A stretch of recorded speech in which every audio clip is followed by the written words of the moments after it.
या लंकेतील खेळ झालेला आहे.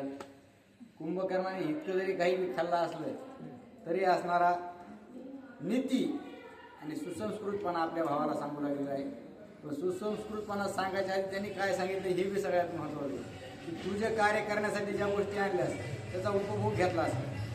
मग तिथून पुढे त्याने सांगितलं जर तुला ते जमत नाही तर मग आणायची गोष्ट असणार तुला कोणी करायला सांगितली होती. आणि बरं आणून तुला जर ठेवता येत नाही तर मग तू काय कर, जर तुला जी गोष्ट पचत नाही ती असणार तू स्वीकारायलाच करू नको ना, त्याचा असणार आग्रह करून घे. मग काय कर, जो प्रभू रामचंद्र आहे त्या प्रभू रामचंद्राच्या सानिध्यात गेल्यानंतर तुला जर वाटतंय मी पूर्णत्वाला प्राप्त होईल, मी जर प्रभू रामचंद्र झालो तर मला सीता सुद्धा असणार प्रभू रामचंद्र दिसेल, कारण निखळ परब्रह्म स्वरूप म्हणजे प्रभू रामचंद्र आहे. मग त्याच्यामुळे तू रावण राहणार नाहीस, ती सीता राहणार नाही, ते प्रभू रामचंद्र राहणार नाहीत. मग अरे सगळ्या सुखाच्या पलीकडचं सुख म्हणजे ते सुख आहे ना ब्रह्मसुख. मग जर ते ब्रह्मसुख तुला अनायासे जर प्राप्त होत असेल तर मग दिन प्रभू रामचंद्रांना प्रभू रामचंद्राची सीता आणि हो ना सुखे, अशा प्रकारे असणारा कुंभकर्ण त्या ठिकाणी रावणाला बोलला. शस्त्रुमर्दिला कुंभकर्ण उल्हास प्रबोधी रावण, तो म्हणे रामा निघावे शरण, तेने उद्विग्र लंकेश. रावणाने तर डोक्यालाच हात लावून घेतला. अरे मला आपला गेमच फासला सगळा. म्हणला मी एक तर भांडण करून करून असणारा दमून गेलोय. मी गेलो माझ्या नाकीनं प्रभू रामचंद्राने आणली आणि मला वाटलं होतं ज्याच्या जीवा मी युद्ध करीन, ज्याच्या जीवा असणारा सगळं बळ दाखवेल, तेव्हा तुम्हाला सांगायला तू जरा महागार घे, आता ज्याची ज्याला असणार वापस देऊन टाक. मग या आता नेमकं याच्या जीवा उडी मारू का मी जाऊन जीव देऊ, अशी असणारी द्वंद्व बाधा रावणाला सांगितले. श्रीरामा निघावे शरण, निश्चय वदला विभीषण, तैसेची वदला कुंभकर्ण, तेने रावण ती दुखी. आणि सगळ्यात पहिल्यांदा असणारा विभीषणाने नाट लावलं. विभीषणाने जाताना सांगितलं की बाबा तुला जर असणारा जिवंत राहायचं असेल तर सीतेला असणारा प्रभू रामचंद्रांना देऊन टाक आणि शरण जा. आणि ह्याला कसं तरी प्रयत्न करून असणार रंभा आणली, उर्वशी आणली, मेनका आणली, नागकन्या आणल्या, सगळ्या आणून असणार ह्याला कसा तरी उठविला.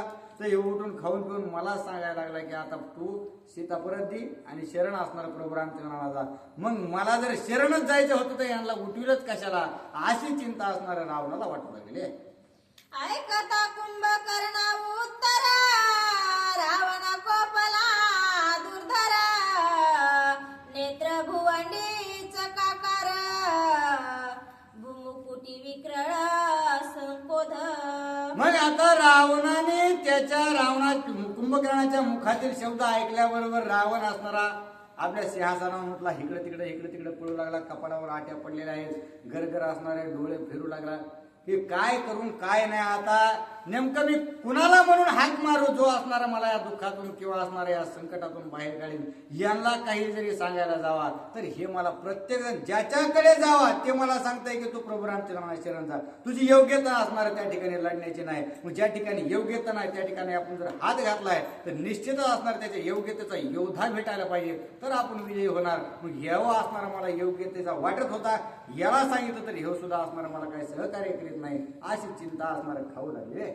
कुंभकर्णी सुनी दृष्टी, रावण भवया दिदली गाठी, क्रोधे खवळला पोटी, वदता गोष्टी साशंक. आणि कुंभकर्णाने त्याचे असणारे रावणाची चलबिचल पाहिलेली आहे की तो असणारा अत्यंत उद्विग्न झालाय, लाल भुंग चेहरा झालेला आहे आणि डोळे सुद्धा असणारे अत्यंत लाल झालेले आहेत. मग आता रावण सुद्धा क्रोधान्वित होऊन काय बोलू लागले. क्रोधानुवादे कुंभकर्ण, विभीषणाय सापना, श्रीरामाशी गेलिया शरण, मग रक्षण मज कैचे. रावणाला राग आला की मला यांनी शरण जायला सांगितलंय, पण लगेच त्याचा राग शांत झाला. त्याला वाटलं आपण जर ह्याला अति बोलाय जावा तर असणार विभीषण जसा प्रभू रामचंद्रांना शरण गेलाय तसा जर ह्यो गेला तर ह्योच असणार आपलं सगळं राज्य असणार एका घासात म्हणजे एका दिवसातच असणार सगळं खाऊन टाकेल. म्हणून असणारा पुन्हा राग शांत केला आणि असणारा सारा विचार त्याने करून असणारा पुढचा निर्णय घेण्याचा विचार केला आहे. या लागी सोय दशानना निज क्रोधाते आवरुणा कुंभकर्णासी मुदु वचना कोपयमाना अनुवादे. मग रावणाला राग आलेला आहे. जर खवळून बोललं तर तेव्हा असणार आपल्या पक्षातून दुसऱ्याच्या पक्षात जाईल आणि आपलंच असणारं घर फोडून टाकेल. म्हणून असणार राग आलाय परंतु डायरेक्ट असणार त्याला बोलण्यापेक्षा त्याला अत्यंत असणार हळू आवाजात आणि मृदू भाषेमध्ये परंतु रागान्वित होऊनच असणारा कुंभकर्णाला काय बोलतो. जैसे काशी शासिने मुना सद्गुरु कार्याज्ञापन तैसाची तू मजा लागुना निग्रहून वदतोची. मग आता असणार रावण कुंभकर्णा बोलू लागलेला आहे की जशा प्रकारे एखादा गुरु असणारा एखाद्या शिष्याला त्याच्या असणारं काम करण्याची पद्धत असणारा सांगत असतो किंवा असणारा निग्रहून म्हणजे त्याने काहीतरी असणारं कर्तृत्ववान व्हावा त्या हिशोबाने जशा प्रकारे प्रखरतेने सांगत असतो तशा प्रकारे असणारा राजा रावण कुंभकर्णाला आता आपल्या कार्यासाठी काहीतरी सांगू लागलेला आहे. मी ज्येष्ठ तू कनिष्ठ ही सांडोनी नीट वाट धावणी जाणीवे चालोट गुरुतत्वे स्पष्ट नेहमीशी मज. आणि आता असणार रावण गुरु लागलेला आहे. मी असणार मोठा आहे आणि तू लहान आहेस या हिशोबाने असणार मी ज्या काही असणाऱ्या गोष्टी तुला सांगणार आहे त्या तू असणार निश्चिततेने पाळायला पाहिजे. हा असणारा राजधर्म आणि हाच असणारा आपला त्या ठिकाणी बंधुभावातील असणारा भाव आहे असं रावण बोलू लागलेला आहे. शस्त्रू निर्दाळीसी करुणी रणा तुझा भरवसा होता पूर्ण शेकी श्रीरामाने घावे शरणा निग्रहून वदतोसी. आणि त्याचप्रमाणे शिष्याने गुरूंची आज्ञाची असणारी अवहेलना न करायला पाहिजे. तशाच प्रकारे असणारा मी तुझा मोठा भाऊ आहे आणि एक तर मी राजा देखील आहे आणि त्याच्यामुळं मी तुझ्याकडे काहीतरी अपेक्षा घेऊन आलो होतो आणि त्याला त्याच्या अपेक्षामुळेच असणार तुला जागृतीत आणलेला आहे.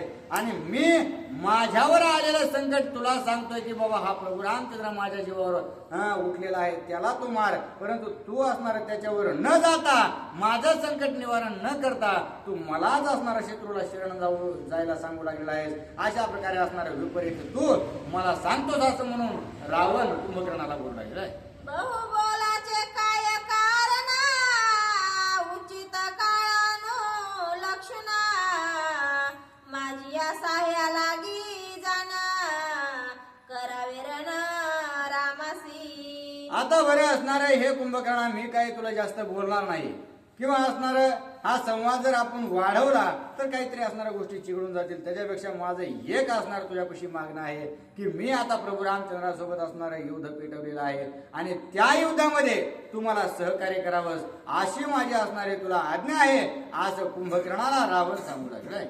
बहुत दिवसांचा क्षुधित उठलासी निद्रास्थ श्रीराम वानराचा घात करे निपांत निज भक्षे. आणि हे बंधुराज तू असणारा कित्येक तरी दिवसापासून झोपलेला आहेस आणि तुला ज्या दिवशी उठायचं असतं त्या दिवशी असणारं या लंकेत आपण अन्नद्रव्य जे काय आहे ते तुला साठवून ठेवित असतो परंतु अवकाळी तू आता असणारा उठला आहेस. तुला त्याच्यामुळे अत्यंत भूक लागलेली असणार आहे. तुला असणारा अर्धच जेवण आमच्याकडून तुला देण्यात आलेलं आहे आणि त्याच्यामुळं तू माझ्या असणाऱ्या शत्रूसोबत युद्ध कर आणि वानरवीर असंख्य आलेले आहेत त्यांचं जर तू भक्षण केलं तर निश्चितच तुझी क्षुधा शांत होईल. म्हणून असणारा या वैर्यावर तुटून पड अशा प्रकारचा आदेश असणारा रावण कुंभकर्णाला सांगत आहे.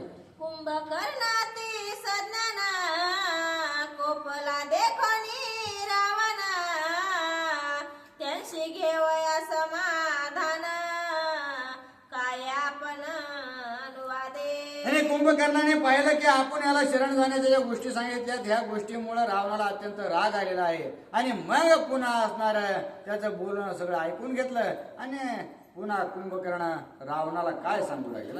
श्रीरामेशी नर वानर देखोनी आदशा शिरा मीच कापतो थर थरा मृत्यू खरा हा आम्हा.